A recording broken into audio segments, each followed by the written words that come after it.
For nearly a century, whispers have circulated about a forbidden book, said to contain rituals that summon beings older than mankind, and truths so terrible they drive readers mad.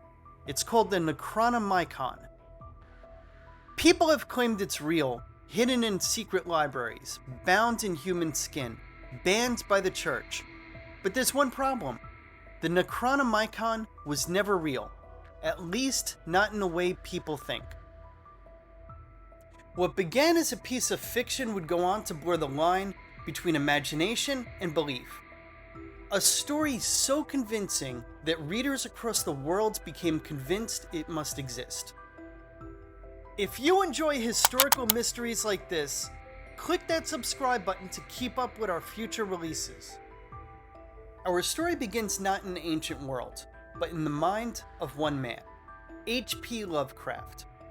In the early 1900s, Lovecraft crafted a new kind of horror. Not ghosts or monsters, but vast, uncaring cosmic entities that made humanity feel insignificant. And among these dark forces was a reoccurring object, the Necronomicon. First mentioned in The Hound in 1922, Lovecraft described it as the work of the mad Arab Abdul Alhazred, a book of forbidden rites and prophecies. He gave it history, authorship, translations, even locations in real libraries. It was fake, yet felt disturbingly real. Lovecraft admitted later it was entirely his invention, but the illusion was too convincing. Readers began to ask, could such a book exist? After Lovecraft's death, his friends, writers like August Derleth and Clark Ashton Smith, kept referencing the Necronomicon, building on the illusion. By the 1940s, libraries were receiving letters from curious readers asking to borrow a copy. When they couldn't find one, others stepped in to make it. During the occult revival of the 1960s and 70s, several fake Necronomicons appeared, grimoires claiming to be translations of Lovecraft's mythical text. The most infamous was the Simon Necronomicon, published in 1977, a strange mix of Sumerian myth, Crowley's magic, and Lovecraftian names. It claimed to be real, and millions believed it. For some, it was satire.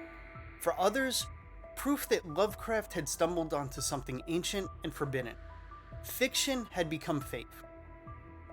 By the 1980s, the Necronomicon had fully escaped its author's control.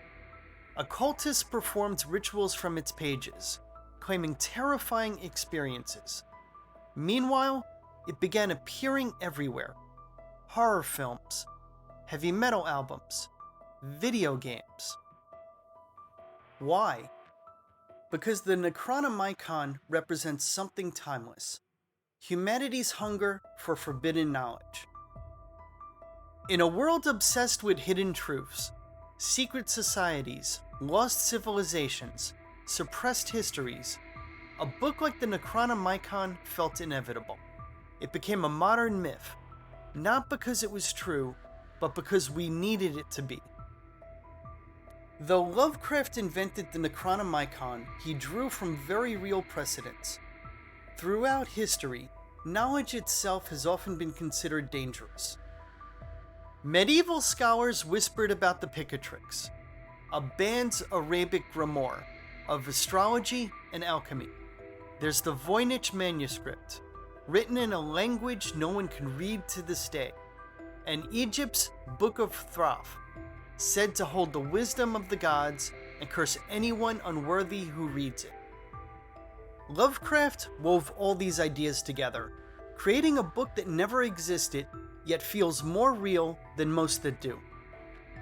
The Necronomicon endures as both pop culture icon and philosophical metaphor. It appears in Evil Dead, in libraries, on forums claiming to host true translations. But its power doesn't come from ink or paper, it comes from belief. Lovecraft's creation reminds us how easily fiction becomes folklore, how the human mind turns imagination into mythology. Perhaps the most chilling truth of all is this: we wanted it to be real. Because nothing frightens us more or fascinates us more than knowledge we're told we can't have. So, what do you think?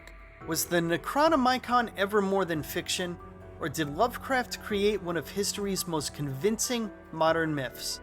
Let me know in the comments below.